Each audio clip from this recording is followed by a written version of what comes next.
What's going on, Miami Boys? It's the Commish, and I'm going to go over week 10. I know that this video is late at the time of recording this. I was out of town, working some 20-hour days. That's no excuse. And after, let me just share something with you guys. Figure now I guess, some of us have known each other a little bit longer. Some of us have known each other now a little while for Dynasty. So you're part of a select group, and I feel like I can share with you guys or something like that. You know me. I've never missed a video or anything like that. And I wasn't going to make this one, but the commish talked to me and said some good things to me. And basically, after some soul searching or whatever, I decided to do it and not get the videos out of order. So, yeah. So, like I said, I was out of town. I was working a lot, so I was a little bit tired, which I told you guys on the text that I was gonna be a little bit late making this video. In regards to week 10, we are talking about week 10. But let me tell you guys why. I have no shame of saying it or anything like that. I was a little depressed and I was a little down. I think sometimes people are afraid to talk about certain things or whatever, not because of work or anything like that. My mom just recently celebrated her birthday, and I have my best friend who died. His name is Mike Oates. He shares the same birthday as my mom, so it's like you can never forget it, right? And a year ago, I lost him to COVID. He was unvaccinated. He had some prior health issues, like they say, and he got COVID, went into pneumonia, went into a coma, and pneumonia, coma, and he passed. So bittersweet day to wish my mom a happy birthday, but then I started thinking about him. It's only been a year. Not ashamed to say it, got in my feelings, and just tried to focus back on work, tried to get my mind off of things or whatever. Like I said, Commish called me, talked to me, and told me to get my head right. So I do have a duty to you guys that you guys expect of me as the co-commish, and we are going to now, I'm going to do it. We are going to breeze through week 10. And then after that, you guys will see me in a couple days. And then we'll do week 11. And I promise you, I'll be back on track for week 11, making the videos that you want and that you enjoy watching on Boring Tuesdays. All right. So first and foremost, let's get our sponsors out the way, our soon-to-be sponsors out the way. Let's give a shout out to Geek Vape. As always, Geek Vape, great products. Touchscreen, Zeus Tank, love it. Thank you, Geek Vape. Please sponsor the video. Number 2, Bruno's. If you go to brunosdraftkits.com, you'll see the old Miami Boys on there. We started the bigger and better of everything. Bruno's Draft Kits. I emailed you guys in regards to a Dynasty draft board. We're always looking to make this league better, so I emailed my connects at Bruno's and told them, hey, I want a rookie-only Dynasty draft board for 5 rounds. Can you do that? So when I get an answer on it, you guys will get an answer on it. So Bruno's. I kind of feel like we're halfway sponsored since you guys give me discounts, but sponsor, Bruno's. Excuse me.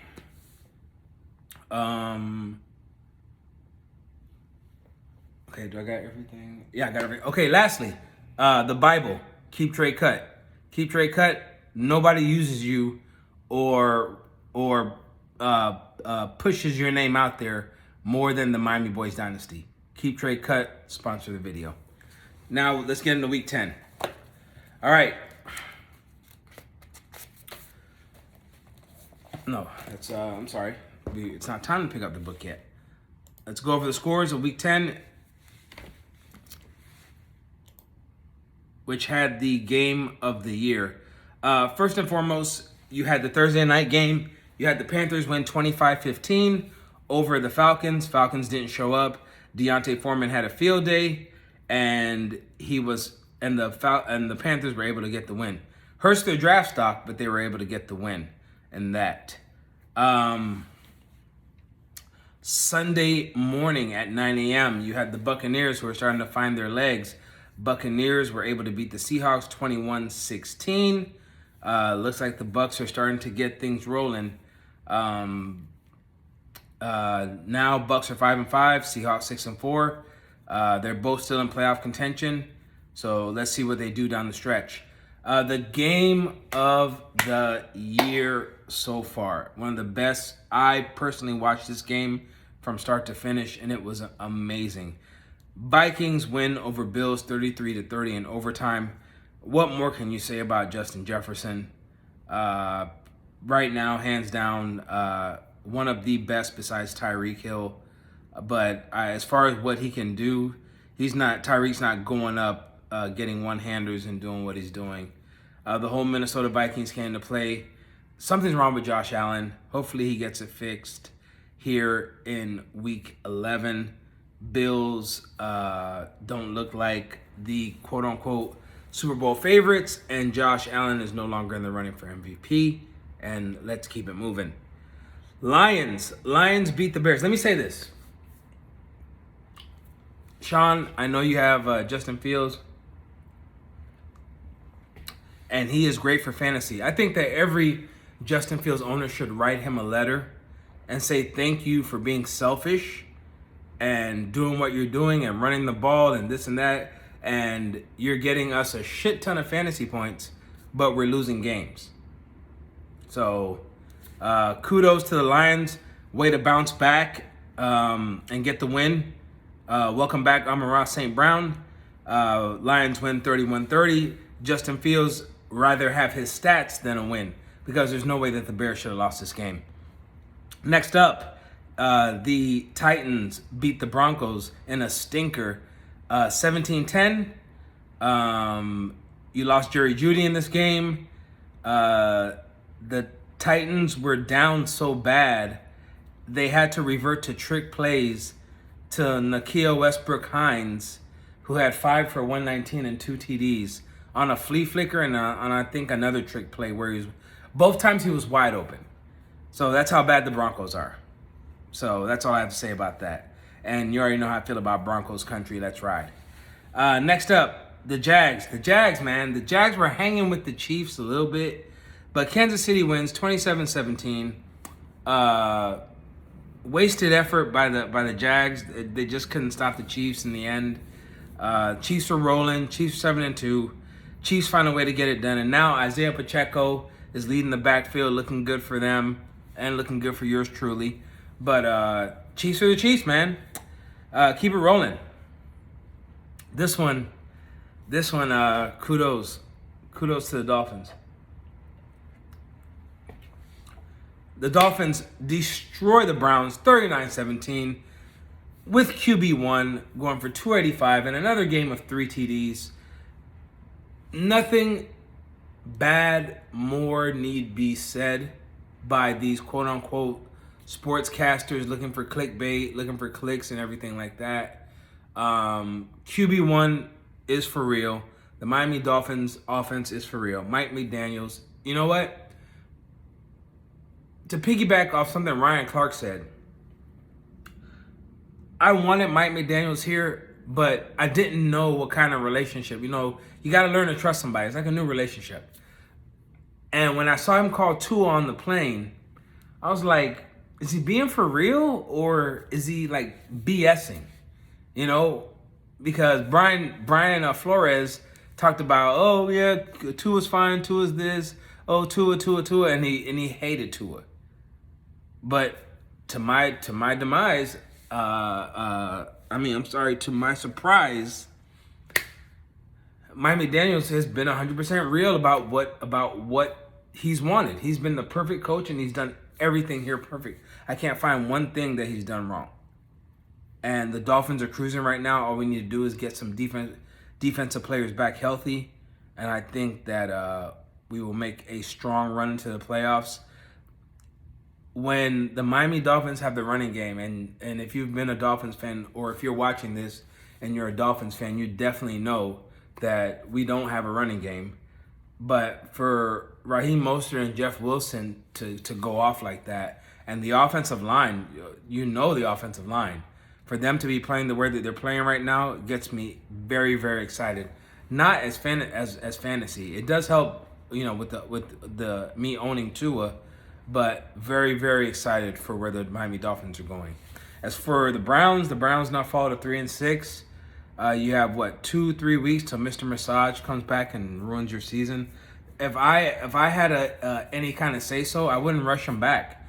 You guys got 6 losses. You're not really playing for anything. You're not playing for the playoffs, and you got the Bills next week. So if you guys lose next week, you're gonna have 7 losses, and then you're really gonna have nothing to play for. I think Jacoby Brissett should still play until Deshaun Watson gets everything down pat, because you don't want to throw him to the Wolves. So that's all I got to say about that. Moving on. Giants beat the Texans 24-16 off of 152 yards by Saquon Barkley. Texans, they know what they're playing for, and they know what they're trying to play for. They're playing for the first pick. The only person that comes and shows up every week is Dameon Pierce. That's it. Everybody else quit. So let's move it on. Giants, 7-2. Brian Daboll, right now, Coach of the Year, in my opinion. Giants are rolling, and they don't have any receivers. Go figure. Next up, Saints and Steelers. Steelers win 20-10. Welcome back, Najee Harris. It felt good to see Najee play like the old Najee, and they squeaked out a win. Andy Dalton, what are you doing? I don't know. The Saints are in shambles right now. They don't know what they want to do. They don't know if they want to start Dalton. They don't know if they want to start Jameis. What are you doing? You got 7 losses. Let's start packing it up and think about next year's Saints. You got Chris Olave. At least that's a good start. You still got Alvin Kamara until he goes to jail. But what are you doing? This one was a shocker, and it caused Derek Carr to cry. Jeff Saturday comes in, no experience, and beats the Raiders 25-20. Welcome back, JT. JT ran for 147 and killed Devontae's day of 9 receptions, 128 yards, and a touchdown on the Colts D. But it was all for nothing because the Colts, who really we thought had mailed it in, Jeff Saturday said, no, we're not mailing it in. Put Matt Ryan back as the starter, and he's like, let's see. Like, basically, it's like, I ain't supposed to be here. I'm going to do what I want to do. I'm going to throw some gum at the wall and see if it sticks. And kudos to you, Jeff Saturday, for that. And kudos to your first win. Shocker of the week. Shocker of the week. Packers beat the Cowboys 31-28. Christian Watson chose the Cowboys as his coming out party and decimated the Cowboys secondary. Aaron Jones ran for 138, and the Cowboys, even though CeeDee Lamb had 11 for 150 and 2 TDs, it wasn't enough because Christian Watson said, I'll see your 2 TDs and I'll raise you 3 TDs. Shocker of the week. I did not expect that to happen. But the Packers season, to me, is still done. Cowboys still have a chance. This game canceled itself out.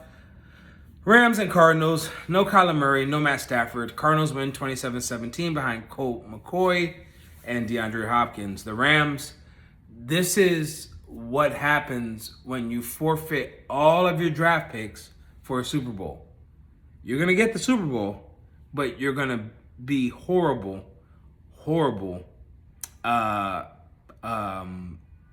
when it comes to it. And on top of this, the little cherry on top of the ice cream is that Cooper Kupp broke his ankle. So your season is definitely, and I'll talk about you in a little bit, Rams, but the season is definitely done. Cardinals, you're one way of your season being done too. I'm tired of talking about these two underachieving teams. Chargers lost. They're now 5-4. They get some help back next week when they get Keenan Allen and Mike Williams back. They lost to the 49ers 22-16. Welcome back Elijah Mitchell. Ran for 89 yards on 18 carries. And him and CMC interchanging was the difference. And the Chargers, they stay in games, and I'll give them that. They fight, but I want to see Justin Herbert get his dues with all his weapons before I say anything. But the thing about it, what Herbie has to do is he has to stop. He keeps throwing interceptions. Stop throwing interceptions in the fourth quarter. It's killing your team. Like, you guys and Austin Eckler is keeping you in games, but your interceptions, Herbie, at the end of the game are killing your team. And the shock that was heard around the world. Monday, you had the Commanders win 32-21 against the Eagles. I've always known the Eagles were a fraud 8-0 team. They were frauds. And the Commanders' defense exposed them. And I implore, look up that word, implore any coach to look at what Washington did against the Eagles, do the same thing, and you'll have the same success if your defense is good. If your defense is garbage, then disregard what I'm saying. But the Eagles are frauds, and I am glad for the 72 Dolphins, which I will take a swig, that they stay undefeated, and that's a record I hold near and dear to my heart. That ends week 10. Now, let us go. I'm not even going to look at the matchups or whatever. Like I said, this is I don't expect this video to be long because it's a late video. So, let's go through the subjects. For week 10, 5 risers. Deontay Foreman, another strong week, 30 carries. This is what I miss in the NFL, and this is what I miss in fantasy. You need a running back to get volume. If a running back gets volume, then he will put up the numbers. Because all the running backs say the same thing. If I get in a rhythm, and I get the carries, then they get stronger as the game goes on. Last person I heard say it was like Saquon. So Deontay Foreman, kudos, and taking advantage of the opportunity. Justin Jefferson, what can I say? If you didn't see that Minnesota game, find something and go back and watch that game. Justin Jefferson put on a clinic. Even though I usually wouldn't have him on this list, that game, I mean, just put him on the list. Tua, QB1, Himothy. What more can we ask? That's 3 straight games now, 3 touchdowns. What do you got to say, media? What do you got to say anymore? Stop it. Stop the clickbait. Stop yourself from looking stupid. Stop it. Tua is him. H, number 1, M. He is him. Himothy. And after watching the mic'd up video, I'm just glad he's happy, man. I remember seeing him down in the dumps last year. To see him happy now and like Deion says, you feel good, you play good. You play good. No, you feel good, you look good, you feel good. You feel good, you play good. And that's what's going on with Tua right now. He's got a brand new baby girl. He got married. He's doing all the right things. He's Himothy. And you just got to love him. I love the guy. I love you, Oos. And keep it up. Justin Fields. Justin Fields makes this list because he keeps breaking rushing and doing rushing. Like, he's going to get you the passing yards. He's going to get you the rushing yards to spite David Montgomery. But the only thing I would say to that is Justin Fields cares about more stats than winning. And that's just my opinion on that. Christian Kirk had 119 yards, 2 touchdowns. It wasn't enough, but he's doing his thing to try to keep the Jaguars relevant. But I don't know what's going on with the defense. They just can't hold the lead. Aaron Jones. Green Bay, after Romeo Doubs went down, had to change their offense. And the old man had 138 yards and a touchdown on 24 carries. Rewind back a little bit, see what I just said about the carries. On 24 carries, Aaron Jones is an RB1. Honorable mention, welcome back, JT and CD Lamb. CD Lamb put up 11, 150, and 2. Your honorable mention. But that's because I expect that out of you two. 5, fading, falling fast. 5, fading, falling fast. Kyler Murray, Matty Stafford. Cheesehead, Houston. I say Houston, we have a problem. Cheesehead, we have a problem. And it's not looking good for you right now as you start to build your house in the bottom. And what do they call it what do they call it on Stranger Things? And the upside down. That's what I'm gonna start calling it from now on.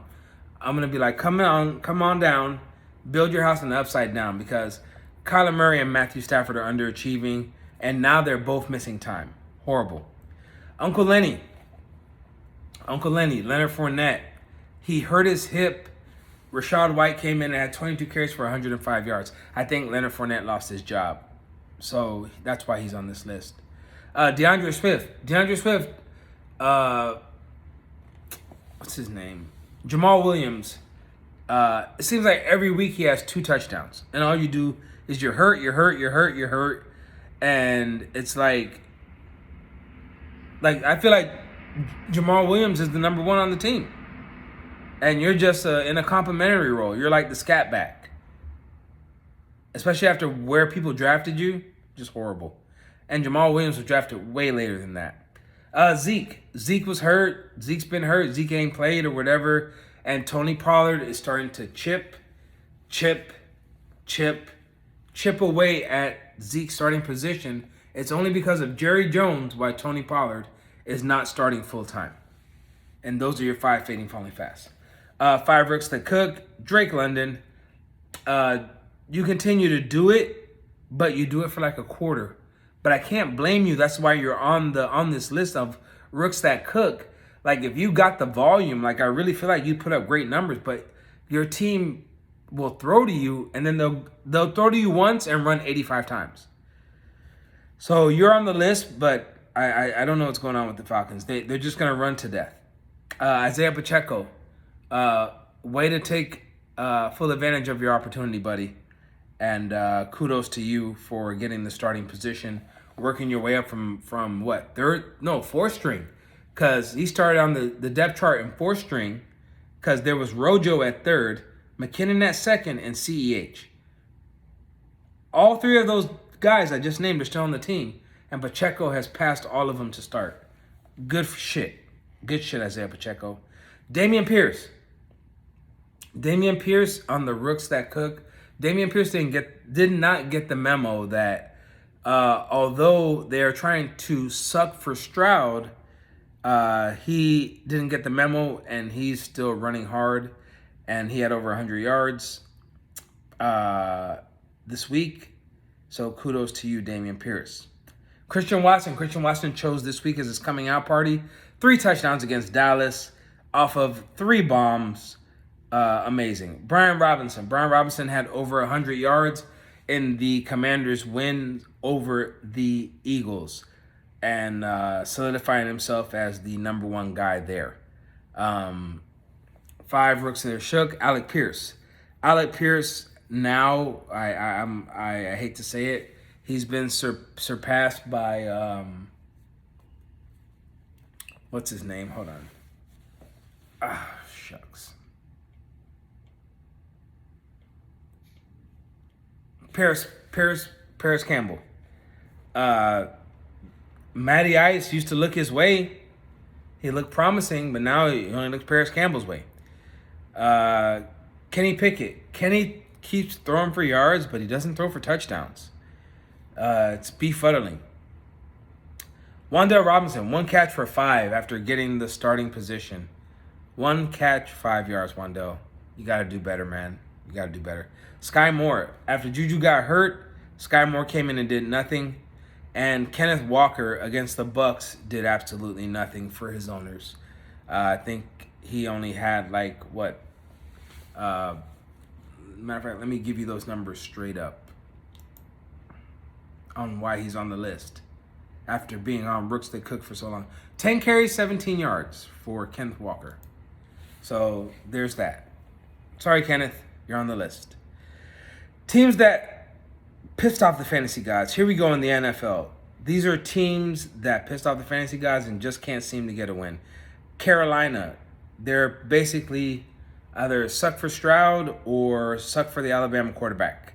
The Buffalo Bills, Josh Allen, something's either wrong with him or the Bills need to get it together.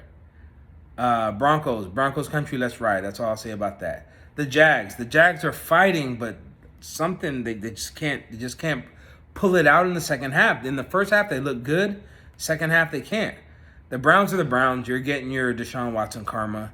Steelers, I'm not used to the Steelers losing. That's why they made this list. You had to piss off somebody because I haven't seen a Steelers team this bad in a very long time. The Saints are a couple losses. From being the Aints. They're at 7 losses, and I don't know where they're going. Raiders pissed off the fantasy gods.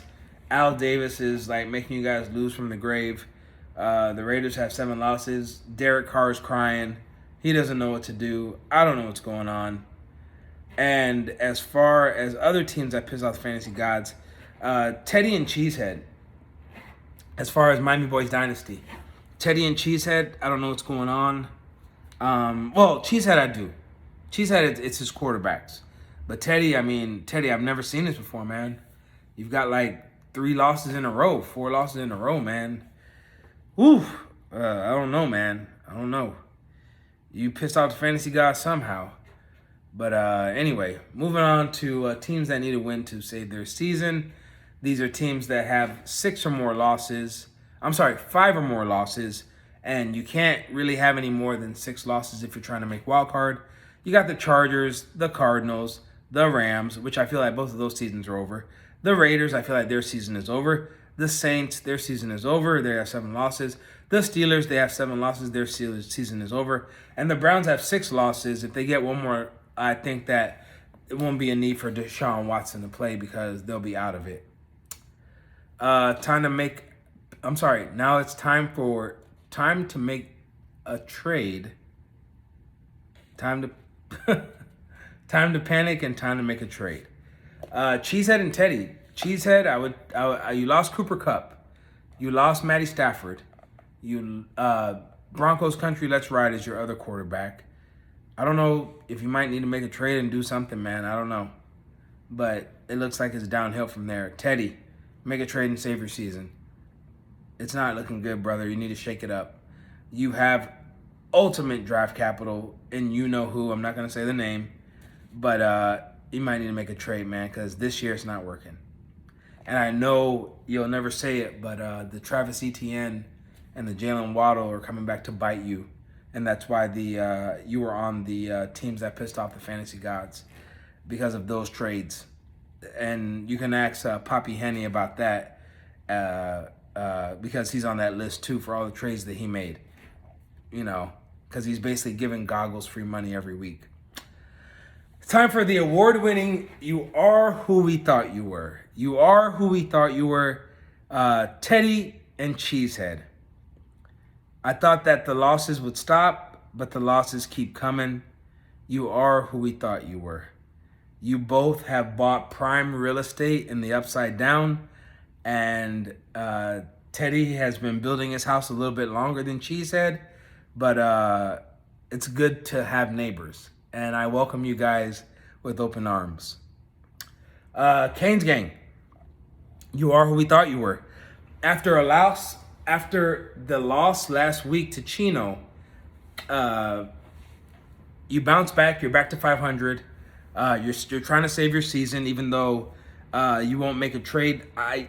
We have like these things. You know how those like LeBron memes have been going around? Like LeBron knew this before that. Like now we have these Canes Gang. Canes Gang would rather have a root canal with no Novocaine than to make a trade. Or you have the, I want to make a trade with Canes Gang. What do you want? And you have these outrageous requests that he wants to make a trade. But good win, good shit. You're back to 500, and you're back to your winning ways, and you're looking like you are back sniffing for the playoffs. after being suspect a couple weeks. Okay, so kudos to you, sir. The award-winning final finale of this segment. Oh, how the mighty have fallen. Oh, how the mighty have fallen. And of course, it's been the same two guys that have been over all these other segments. It's Teddy and Cheesehead. Teddy and Cheesehead keep losing, and these guys were perennial playoff teams. Like, Cheesehead was in the playoffs. Teddy was almost there, or he went to the playoffs last year. I can't remember. I think he was almost there, along with Future. I think they didn't make it, but they were almost there. And they had strong teams, and they just fallen. They just fallen by the wayside now, and they are the two guys on how the mighty have fallen this week. Your doormat is the first time for everything, huh, Cheesehead? Cheesehead, believe it or not, Cheesehead, how the mighty have fallen. That's why I like to follow this segment with the stud in the week and the doormat of the week. You have Cheesehead as your doormat. First time for everything, right, Cheesehead? Go ahead and sell me $25. And Goggles. Goggles, once again, is stud of the week. Hopefully, you give Poppy Henny $10 for gas money. That ends your segment. And now we will go over the Week 10. We're just going to go over the scores real quick. I'm not going to get into everything because I'm not too far away from Week 11. So we'll go over that in Week 11. Let's just go over the results in Week 10. You have myself. I lost to Future. 247.62 to 224.16. My guys continue to fight, but I'm just coming up a little short, and I have nobody, so that's saying a lot. Next up, Sean. Sean's continued his winning ways. He won 281.68 over Cheesehead, who scored 134.89. The Commish scored 252.55, but it was not enough to beat the champ, who scored 293.68. Good stuff, champ. Can you believe it? Poppy Henny beat Mikey. I didn't see it, but he won 217.60, and Mikey avoided being doormat by scoring 204.06, making Cheesehead the doormat at 134.89. And lastly for the week, Teddy, I know this one had to hurt. Teddy lost by